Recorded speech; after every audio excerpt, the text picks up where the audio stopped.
masa pandemi begini kan dia udah nggak ini lagi ya sebenarnya. Oke, gue andai kata gue punya brand nih, gunanya lo terhadap gue apa? Jangan ikut stres, makanya ayo kita ngobrol.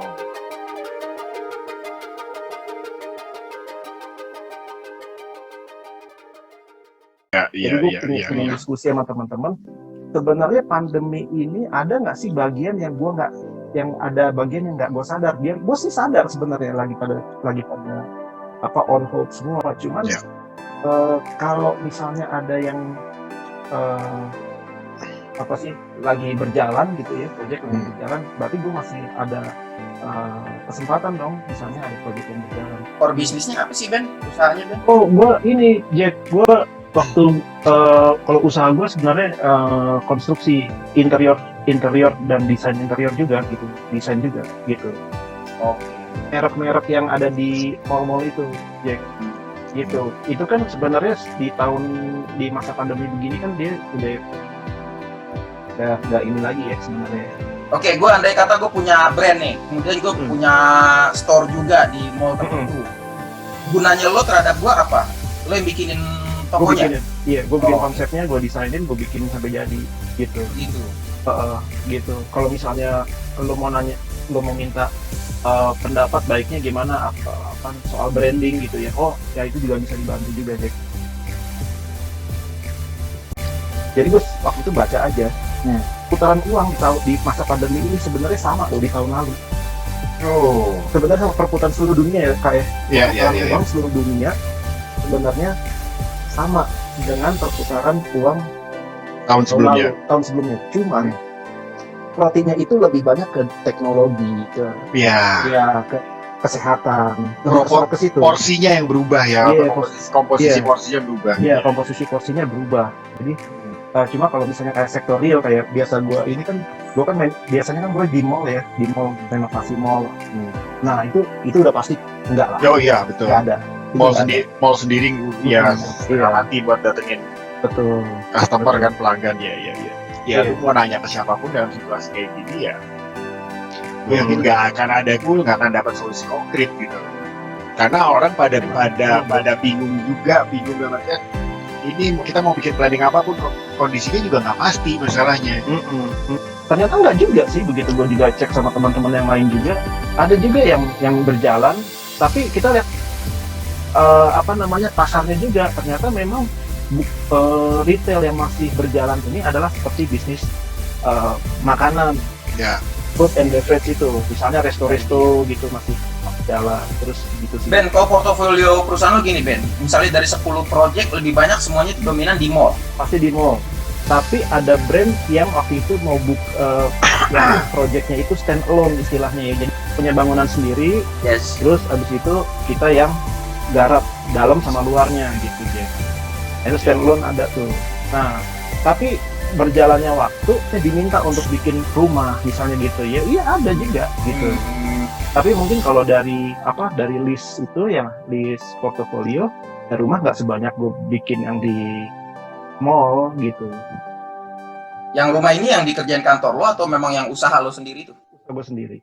Usaha sendiri. Gitu.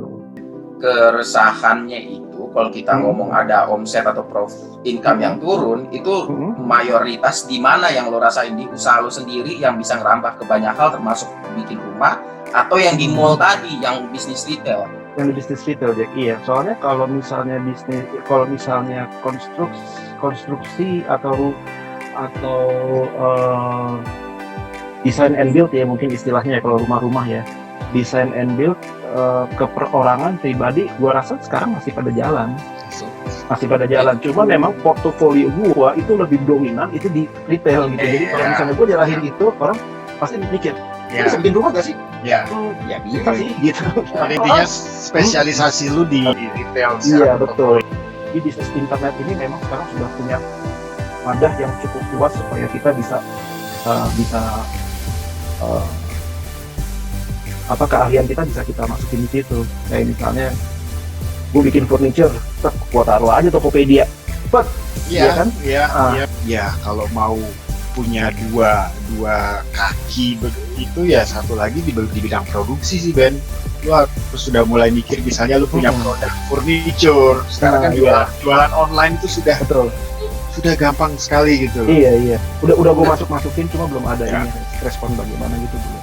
Yang di website yang mana nih? Yang bisnis sendiri? Usaha sendiri, iya. Usaha sendiri. Sumber income utama lo yang tadi bisnis retail itu tadi omsetnya turun jauh, Ben. Zero project, sama sekali nggak ada project sama sekali dari Maret. Iya. Dari Agustus nggak ada sama sekali. Nah, ini renovasi mal juga nggak ada, Ben? belum ada. Belum ada. Nanti di Januari itu di Semarang, The Park, Pedro. Bukan anak mall, Ben. Sekali-sekali Jadi lah. gue nggak tahu. Sekali-sekali lah. Ngopi Starbucks. Sekali-sekali ngopi Starbucks.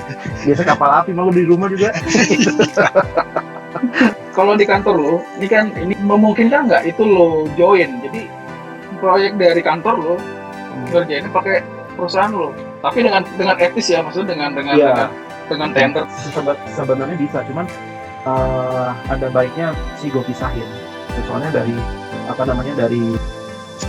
etikanya gitu mungkin awalnya nggak dipermasalahin atau di dalam agreement nggak muncul gitu. Tapi pada waktu masalah atau isu itu keluar kan siapa tahu. Jadi gue pikir ada baiknya udah dari awal mesti gue pisahin. Gue tahu bahwa klien-klien gue yang sudah gue maintain di usaha gue sendiri adalah ini A, B, C, D gitu. Nah di perusahaan tempat gue kerja itu kan mereka sudah punya loyal client, loyal customer yang otomatis mereka sudah maintain dari awal. Gue sebagai orang luar akan kalau mau masuk otomatis mereka bakal siapa lu kan gitu pasti ya. Gitu. Dan kalaupun kenal lu juga orang klien itu taunya lu bagian dari perusahaan itu. Betul. Gitu. Kenapa lu main sendiri kan gitu jadinya. Itu dari bisnis sudah nggak sehat seperti Nggak itu. sehat. Nggak sehat. Menurutku sih itu nggak sehat. Jadi waktu itu jadi gue pisahinnya adalah klien dari usaha gue sendiri adalah A, B, C, D. Betul. Maintain itu ya. Yang gue lakukan adalah sesuai job desk gue aja, teknis aja, gue nggak ada urusan sama owner apa yang mereka itu ya. Iya, yang pemilik bisnisnya itulah. Sebenarnya gini, pandemi ini lumayan menarik nih. Karena waktu di Maret tuh Jokowi announce bahwa Indonesia sudah sudah masuk virus corona gitu ya. 3 sampai 5 bulan setelah itu gue rasa nggak masalah apa-apa. Nggak ada efek ya, belum ada efek ya. Belum ada efek gitu. Ya. Terus berjalan. Begitu pandemi ini kena ke sektor-sektor istilahnya klaster kantoran lah. Nah itu menurun lah. Ya masing-masing sebenarnya punya timeline sendiri pas pandemi ini. Kayak gue misalnya di konstruksi.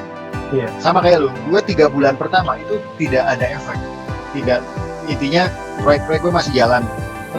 Setelah 3 bulan itu mulai tuh satu-satu pending proyek berarti itu kosong tuh. 3 bulan berikutnya kosong. Perusahaan-perusahaan di mall mungkin sampai 5 bulan karena mereka punya harapan bahwa nanti paling abis bentar lagi selesai deh ini pandemi. Ternyata enggak juga gitu. Kalau gua karena gua lebih ke rumah tinggal orang-orang pribadi. 3 bulan pertama itu mungkin mereka sudah gonjang ganjing, sudah mulai panik gitu kan. Dia stop karena dia mau ngelihat kondisi. Nah 2 bulan terakhir ini itu mulai tuh orang masuk order dan cukup banyak, maksudnya nggak kayak biasanya kok kayak begini ya, maksudnya ujuk-ujuk sama yang non perusahaan ya udah. Sebenarnya dia punya budget, dia kemarin wait and see gimana sih kondisinya kayak gini. Ternyata begitu kita dibilang pandemi ini berkepanjangan, terus kita dibilang kemarin gagal, apa istilahnya? Ya maksudnya defisit. Ternyata efeknya tidak separah itu gitu loh. Akhirnya mungkin secara psikologis kondisi mereka udah ya udahlah, budget yang gue bangun rumah tetap gue gelontorin aja karena ternyata gue udah nunggu sampai hampir setahun ya kondisinya masih tidak terlalu signifikan perubahannya gitu, tidak terlalu anjlok banget gitu. Maksudnya kan kalau lo kan kliennya memang personal ya, individu. Ya makanya bedanya mungkin di situ, karena individu jadi pertimbangannya pun pasti beda dengan perusahaan. Kalau individu kan kita nggak tahu kan apa income dia didapat dari mana, jangan-jangan usaha dia iya betul. Nah kalau sebenarnya kalau orang bikin rumah tinggal itu kan pasti mereka sudah punya budgeting, Ya, sudah punya budgeting, entah itu kredit, entah itu dia memang sudah punya budget yang akan dialokasikan ke sana. Tapi kemarin tuh dia kayak begituan panik gitu loh, maksudnya gimana ya, gua harus gimana nih, gua itulah uang ini. ya, Ternyata efeknya tidak terlalu signifikan. iya. Ya sudahlah, gua gelontorin lagi. Cuman kalau untuk orang-orang yang kehidupan sehari-hari ketika income-nya berubah drastis, ya mungkin istilahnya ini uang yang memang sudah dialokasiin gitu aja sebenarnya gitu ya, Mas. Iya, yang dipakai buat bangun rumah-rumah itu kan uang saving, uang tabungan. Nah, itu kan di bulan-bulan pertengahan pandemi itu kan rata-rata penasihat keuangan di TV kayak gitu-gitu kan rata-rata saving lo, saving. Ya, gitu. saving Oh, betul. nah, ini bukan saatnya untuk spend money tapi saving. Nah, orang itu dia hold dulu keinginan pribadi. Tapi kan kalau Beno kan beda konteksnya, memang dia itu kena, menurut gue ya, usaha retail itu salah satu yang kena domino efek gitu loh dari banyak hal karena pandemi. Tapi kalau di gua kurang lebih sama kayak perorangan, karena sebenarnya gua kan contohnya kantor-kantor, misalnya kantor-kantor oil and gas lah ya, kan mereka memang udah ada budget nih untuk renovasi. Nah, terjadi pandemi ini, nah mereka cuman menahan diri aja. Oh iya. Jadi sebenarnya tetap akan dilaksanakan setelah melihat situasi, setelah melihat peraturan dan lain-lain gitu loh. Jadi domino efeknya sih nggak terlalu berasa sih ya kalau untuk yang di bukan retail ya. Jadi ini seperti biasa saya mau bacain juga artikel gitu kan. Siap. Boleh kan? Boleh nggak sih? Sebelum masuk ke Bibi nih, karena Bibi kita udah hitung 15 menit belum komen. Ya, dia nggak apa-apa, nanti di komen. Gue demen nasihat dia. Nah, satu Biasa. Jadi ada 10 jenis bisnis band memang yang merugi di masa pandemi. Ini versi Warta Ekonomi. Oke. Nah, Warta Ekonomi itu pertama dia bilang 10 jenis yang kena dampak besar soal ekonomi. Satu, hotel dan pariwisata. Ya, hotel pariwisata. Nggak usah kita jelasin, kita udah sama-sama tahu kan hotel pariwisata. Yeah. Kemudian penerbangan. Penerbangan kita juga udah tahu kan. Kemudian miring insentif conference exhibition, bentuk festival baik lokal, nasional maupun internasional itu terkendala ya kan. Jenis usaha keempat bar dan resto. Yang jenis usaha kelima bioskop dan konser. Sekitar 50% orang akan lebih sedikit melakukan entertainment activities, salah satunya di bioskop. Kemudian bisnis keenam olahraga, 7 mall dan retail. Sebelum COVID-19, mall telah beralih fungsi bukan lagi sebagai tempat belanja, tapi menjadi leisure dan culinary destination. Akibat wabah ini. Dari 2015 itu. Betul. Akibat wabah ini, sekarang sebagian besar mall hanya membuka gerai untuk grocery dan essential goods. Ya kan? Ya, kemudian jenis usaha ke-8 yang juga kena dampak, consumer elektronik. Nilai pasar sektor ini turun lebih dari 25%. Jenis usaha ke-9 otomotif. Pasar industri otomotif berkurang 30% lebih. Terakhir, jenis usaha bahan bakar. Nilai pasar industri ini turun sampai 40%. Industri minyak dan gas. Lanjut Jet, itu referensi yang oke banget. Gue juga dapat ilmu pengetahuan ya Jet. Langsung masuk. Enggak, ya jadi memang pertama kalau kita baca artikel itu berarti tentu bukan perusahaan Beno seorang yang mengalami masalah besar. Enggak, yang menarik ini ya, yang dari referensi tadi sebenarnya beberapa sudah banyak diramalkan justru jauh sebelum pandemi gitu. Persis. Dan pandemi itu jadi akseleratornya, jadi mempercepat itu terjadi. Harusnya ya kalau misalkan usaha harusnya sudah bisa memprediksi jauh-jauh hari gitu. Cuman mungkin sekarang kaget gitu loh. Dia memprediksi 10 tahun ke depan, ternyata begitu ada pandemi jadi cepet banget. Kan sebelum pandemi kita juga udah dengar kabar, misalnya salah satu mall besar yang di Senayan itu kan juga tutup ya Ben, tenan-tenan raksasanya nutup gitu kan. Tutup, iya, Debenhams tutup. Ya. Tahun 2017-2018 itu kan lagi booming-boomingnya ini ya, online shop ya. Betul. Hotel ya. Ya. Hotel juga ya bro, sama-sama. Hotel. Malah gue mau lari ke sono. Itu gila, itu di Bali gila-gila. Itu kan maksudnya Nah makanya sewa sebulan di hotel itu sama harganya sama kayak sewa kos kos-kosan sekarang. Mereka sampai jualannya kayak gitu, daripada kosong operasional, udah dia jual seadanya 1 bulan hotel mewah, satu bulan bisa berapa 3 juta 5 juta 1 bulan itu. Kalau sekarang kita lihat aja arahnya pemerintah kan lagi ke timur ya. Ya, Mandalika.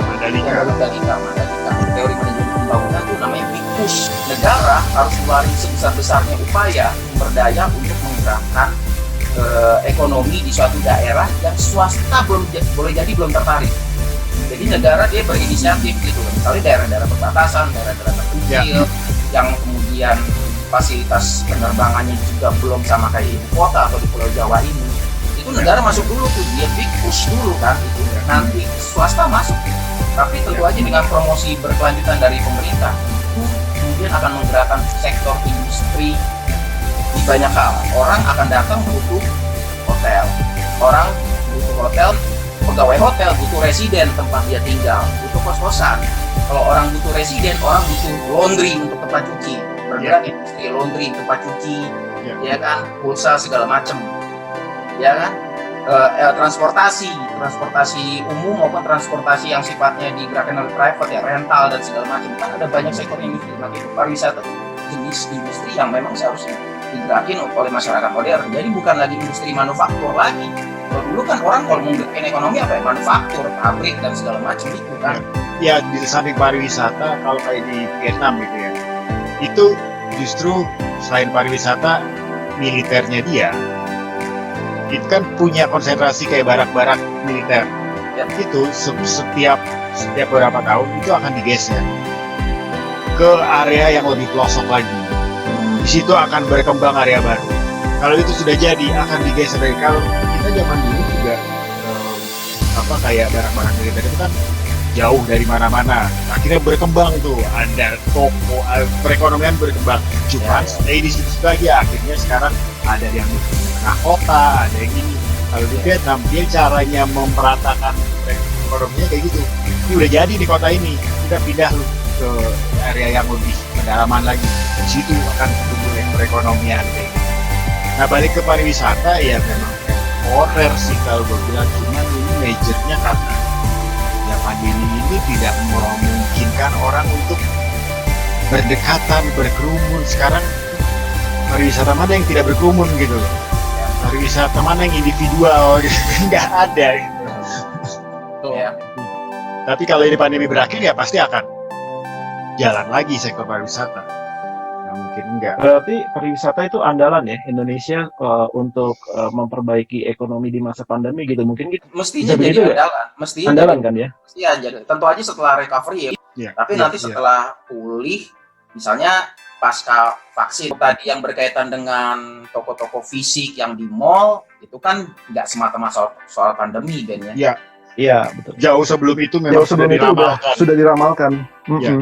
Ya sebenarnya mereka sudah pengusahanya juga sudah berancang-ancang sih pastinya. Cuman begitu pandemi ini jadi akselerator gitu. Jadi lah gua merencanain bakal 10 tahun lagi nih trennya bergeser. Ternyata dia masanya udah lewat sih, Li. Dia masanya udah lewat dari dia waktu itu booming di tahun 1990-an ya mungkin ya. Iya. Nah, terus 2000 semua properti itu perusahaan-perusahaan developer tuh akhirnya juga bangun mall sama-sama. Nah, udah ya bangun gitu. Habis itu tahun 2010 begitu internet udah makin naik, dia makin turun dia. Gitu kali ya. Karena gue salah satu yang ngerasain Ben, maksudnya retail itu kan, makanya gue sempat cerita kemarin 2018 gue tutup karena memang efeknya kerasa banget.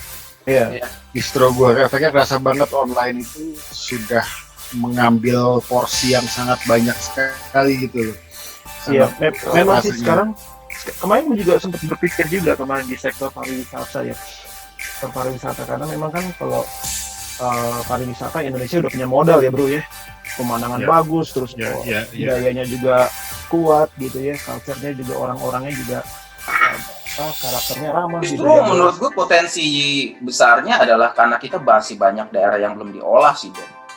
Bahkan setahun kemarin sebelum pandemi datang kan banyak objek-objek pariwisata yang munculnya justru dari partisipasi masyarakat, misalnya desa-desa keren. Iya, betul.